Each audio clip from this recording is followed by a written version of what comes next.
Number 89, New Super Mario Bros. So New Super Mario Bros. Was a game I couldn't wait for. I love 2D Mario a lot more than 3D Mario, so finally getting a new 2D game was a big deal. And it's really good. It's a great follow-up to Super Mario Bros., but that's kind of the reason it isn't higher, too. On its own merits, this is a great game. It brought back 2D Mario, which is what I grew up with, and it felt pretty good to play, had decent exploration, controlled well enough.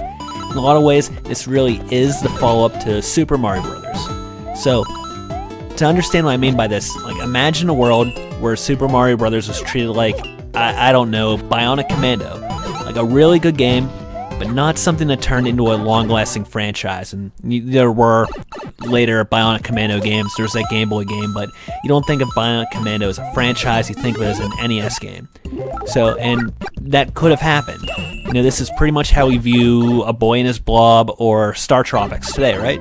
And the fun thing with those games is that both have fans clamoring for another sequel or even a modern-day remake. Well, if that's the world we're living in here, that's what would have happened to Mario, too. And in that world, I could totally see Nintendo finally relenting like they did with Kid Icarus and giving the fans their Mario sequel on the DS. And that's exactly what New Super Mario Bros. Feels like. The Mario sequel in a world where Super Mario Bros. 3 and Super Mario World and Super Mario 64 never happened. That's kind of fun. But the problem with all this is that Nintendo has not really made a 2D Mario game in our universe, in the real universe where these things did happen. We got Super Mario 3, and we got Super Mario World, and we got Mario 64.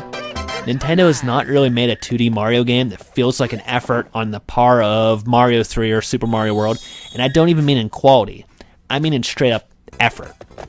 The 3D ones are going to get all the resources, but the problems with that mean that things like a wide amount of power-ups, big themed sub-areas like Vanilla Dome or Forest of Illusion, Switch Palaces, these things have never been around again. And I'm not just limiting this to the ideas we had already in Super Mario 3 and Super Mario World. What about the next great Mario mechanic that I haven't thought of because I'm not a genius programmer? You take Mario Odyssey, right, where I haven't played much of it, but Mario's possessing people with a hat or whatever goes on in that game. Or like the gravity effects from Mario Galaxy or the jetpack from Mario Sunshine. These kind of great new play mechanics are never found in the new Super Mario Bros. Games. And that's the one thing I really wish for the most in new video games. I have a list here, but give me the next great Super Mario Bros. Side-scroller.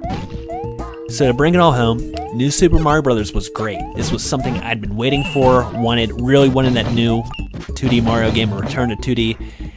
And it was great, and I liked it, but it wasn't what I think we've all really needed. Even with that awesome blue shell power-up, and the portability is definitely something that you have to take into consideration to think about how good this game is. You could take this on the go. And then there's sequels to these games. It ends up New Super Mario Bros. Becomes like its own series. But the sequels for these games have never felt like big steps forward either. So while they're good games, the magic of Super Mario Bros. 3 just ain't coming through that door. And I think that's something we can collectively feel sad about, even while we really like this game. Number 88, Soul Calibur 2. I feel like I can just say this is a 2D traditional fighting game where you can be Link, at least if you played this on the Gamecube. This also came out on PS2 and Xbox. But you can be Link, and everyone here is going to understand why that's such a cool thing. Truthfully though, Soul Calibur 2, even beyond that, is one of the best fighting games of all time. It has fun customization options, including new weapons, a story mode, I guess it's called Weapon Master, that lets you unlock those options, and the kind of classic 2D fighting Namco is known for, just like Tekken 3 a little bit earlier. The Link Edition, if you're going to play the GameCube version, sure doesn't hurt though, and on the GameCube this can't be surpassed as far as fighting games go. So even when not accounting for my preferred console and the addition of Link to the cast, Soul Calibur 2 is a lot of fun. Not even just a single player by yourself in your bedroom, but it was kind of the high school fighting game we sort of gravitated to at a number of sleepovers. Now, as a kid, it was about Street Fighter 2, that's what we played, but as a teen, we started moving over to this one. And yeah, you could play this on the PS2 with Heihachi or Xbox with Spawn, if you want, but if you have your choice of all three, why wouldn't you play as Link? Number 87, Madden 2005. So before you get nervous, the rest of this list is just like a bunch of different Madden years interspersed here. This is the last one. This is it. This is the best Madden game I've ever played. If you have one you prefer, maybe there's one later on that I didn't catch, you can go ahead and put it here, but Madden 2005 is the best Madden I've ever played. You are missing with this one the Be a Player feature that it introduced just a couple of years later. I've got Madden 07 on the Gamecube and it's got it, but I've spent a lot more time in 2005, and whenever I go back to play a Madden, I skip 2007 and I go to 2005. The Jim Rome radio show feature in this one's cool, but what's really great about this one is being able to move your team, change the logo, change the uniforms. You can do all this during franchise mode, and that's awesome, but as cool as that is in Madden 2005, it's especially cool once you remember these features and others are apparently no longer in the Madden games, so I hear. This is the first year of the famous hit stick, and it's 1 year before the QB vision cone, which is controversial. I thought kind of cool, but the hit stick's really what you need. It plays really well considering the age of the game to this day, and it almost seems to anticipate hurry up offenses and stuff that become commonplace a little bit later, because you run to the line, you do your hot routes like you're Peyton Manning, and you go single back, 4 wide receivers. You can go ahead and run and shoot your way all around the football field. So there have been, and there were better football games before, but for an NFL simulation game, football games over time mostly became less about fun and more about getting everything right. This is the best Madden NFL simulation game, and it's been my favorite since basically 2005. From the 1 to the 20.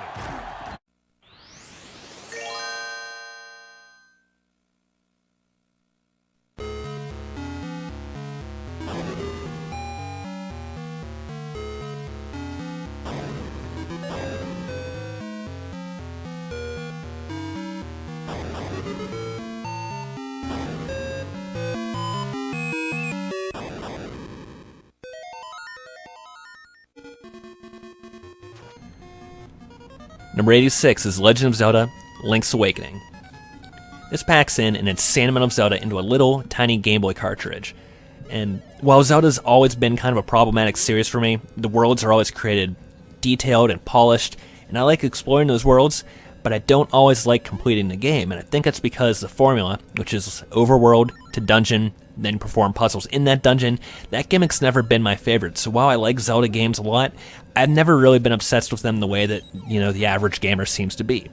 Link's Awakening, though, is a lot of fun. It's one I had as a kid, kind of got rid of over the years, and then re-got on eBay a few years back. My cartridge has a barely started save file from Mike on it, so I've kept it there out of respect. Thanks a lot for the game, Mike. It was a game I was steadily going through. I was actually just a few play sessions away from finishing it, and I got COVID. And I felt kind of too tired to go through and focus during, I think it's the second to last dungeon I'm in. So I lost my momentum right there, and what you're seeing here is where I remain to this day. But I really enjoyed my time with it to that point. Even if the dungeons kind of peaked for me a little earlier, I'm now in the part where I'm really enjoying it. And when I put it back in to get some footage captured, I was really enjoying playing it. So I was kind of at the point, though, where I felt like I was playing it to complete it instead of playing it because I was really enjoying it. So I think, part of my childhood, definitely a game I feel safe recommending, but kind of does belong here at number 86. Okay, so let's just take a breath for just a minute here. This next game is one I prefer to play on kind of a weird console I'll give a little bit of an introduction to, and that's the e-reader. So the e-reader is what sold me on the Game Boy Advance. No kidding.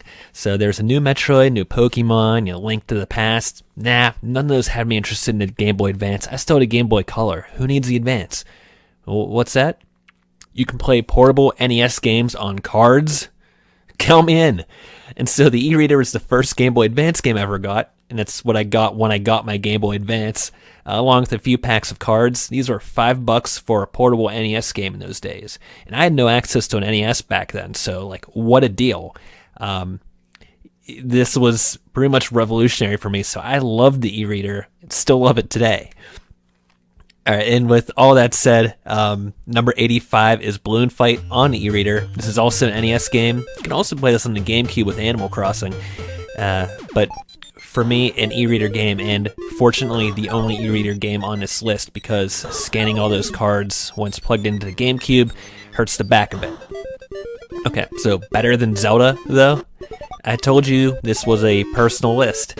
Balloon Fight's a fun arcade game that borrows, pretty heavily from Joust.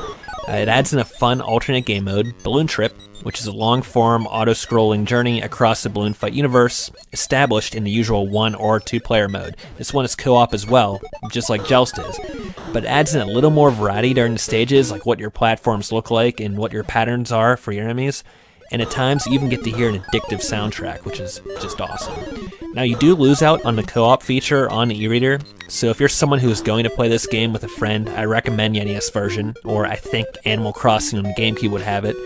Now, my best guess is that this is probably on the Switch NES service too. Maybe you can check it out there, but I've never checked because I'm playing it on my e-reader, just like I always have, and in 20 years, I'll probably still be doing it that way.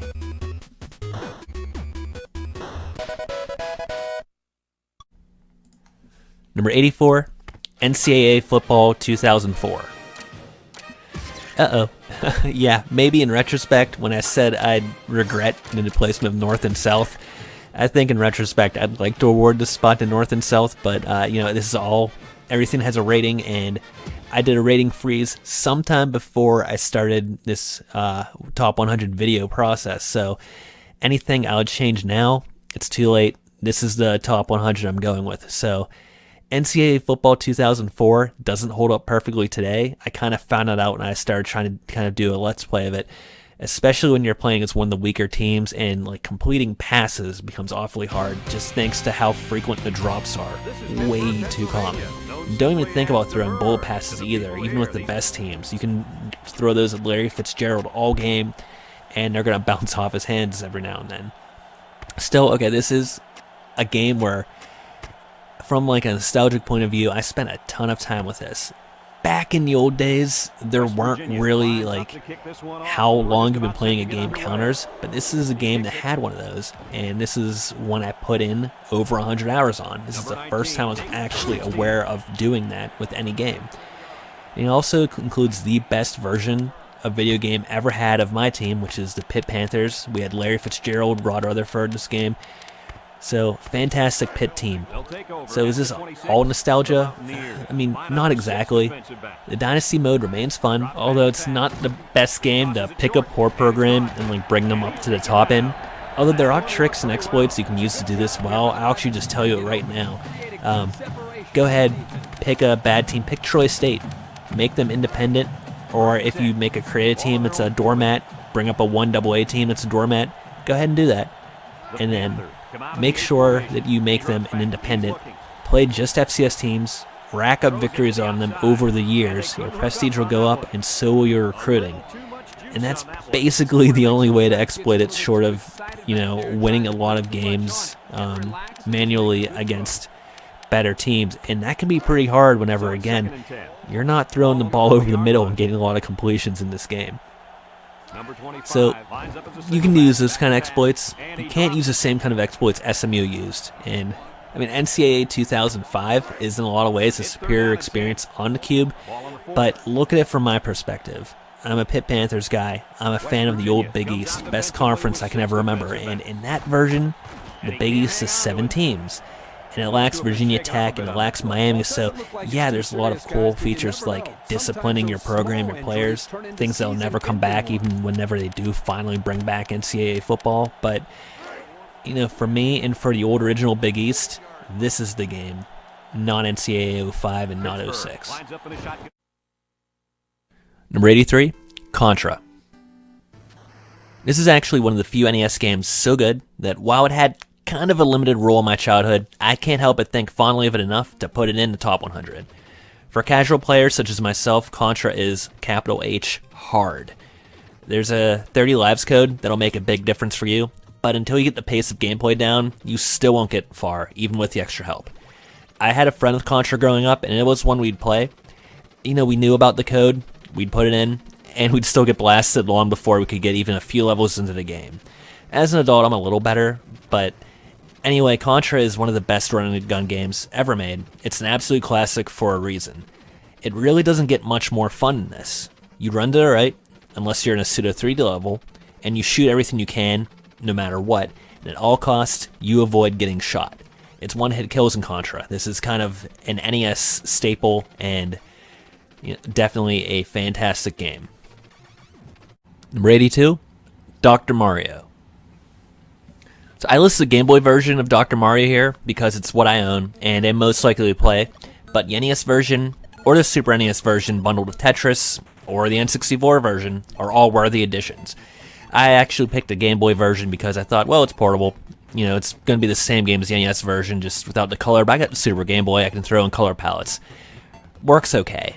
The Super NES music is actually the best of all those options. It's so good it deserves a special mention here. So Dr. Mario is great fun as far as like the Tetris-inspired puzzle games go. You're matching up your capsule colors here with the virus colors, and if you get 4 in a row, you wipe out the virus. As the pace picks up and the viruses mount, the action gets crazy. It's one of the best puzzle games ever made, and it's really been on every single Nintendo system I can think of in some form or another. And as someone who works in healthcare, though, I wish it were this easy, or that Dr. Mario is curing burnout. Come on, Doc, I need it.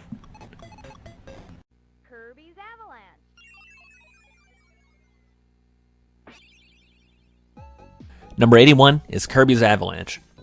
So purely by chance, these are all numeric ratings and it goes into a formula. Dr. Mario and Kirby's Avalanche are right next to each other. So Dr. Mario is great. It's not even the best puzzle game in this section of the list because we've got Kirby's Avalanche. Now, I'm aware that this is a game that comes in many flavors, so if you prefer to put Dr. Robotnik's Mean Bean Machine here, same game. And the Japanese name of this is something different. Is this one Puyo Puyo? I can never remember the original names of these because I think this game is Kirby's Avalanche. So this is a little bit different than Dr. Mario, where you're mostly challenging yourself. This is a 2-player competitive puzzler. No matter what, it's always competitive, even when you're playing against a computer.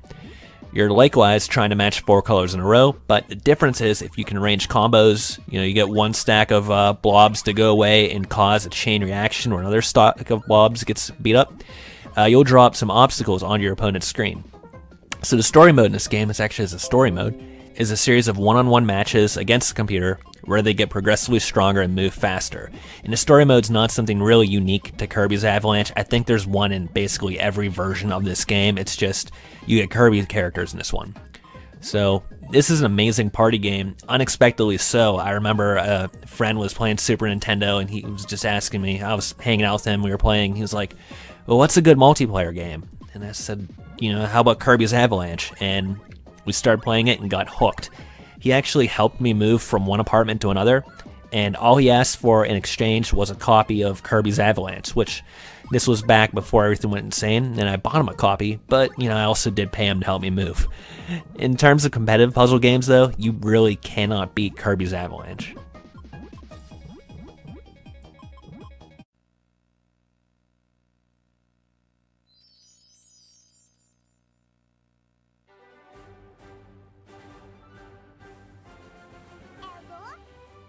Number 80, Pokémon Let's Go Eevee. So this remake of Pokémon Yellow is, so far, the best Switch game I've played. Now, take it easy, again, I've only played a handful. But I stuck with this game for a 30-hour runtime, trained up Pokemon to help my 6-year-old nephew, and I enjoyed every second along the way. Now, if you're a dinosaur like I am, you remember going through Kanto twice before. And if you're a dinosaur like I am, Pallet Town might be an emotional, real place to you. It was like going back to somewhere I vacationed to in my childhood and hearing that music, remixed, seeing Kanto in glorious HD 3D. This was all big for me. These were all big moments and really nostalgic for me. As was getting it for my nephew, so he could experience it for himself and go through Kanto just like I did as a little boy. I had fun. I put together a team of Pokemon I hadn't really used before, and I got to the Pokemon League champion, and then, best of all, I found it to be a more difficult contest than I'd anticipated. He used strategy, he seemed to try to predict my moves and my switches. It was a really enjoyable ride. Now, the post game isn't the best in this one. Some Pokemon games have great post games. This one isn't one. You're given the chance for, I guess, like 150 one-on-one battles against the same Pokemon as the one you're using. But the main game was a different type of experience from the prior 2 games that took place in Kanto. Even as a remake, this was a great update, and it felt differently. The catching and the battling are simplified. It's a different type of game. The journey's different enough that I consider it separately from Red, Blue, and Yellow, and Fire Red and Leaf Green. So this was just a fantastic, emotional, and nostalgic experience for me that if you grew up with Pokemon, if you grew up with Red and Blue, and you remember when Pokemon took over the world, you've got to play this game. Oh, and my team in this one was Eevee, Psyduck, Aerodactyl, Nidoqueen, Raichu, and Tangela. You really got to keep mixing it up if you're going to keep replaying Pokemon games.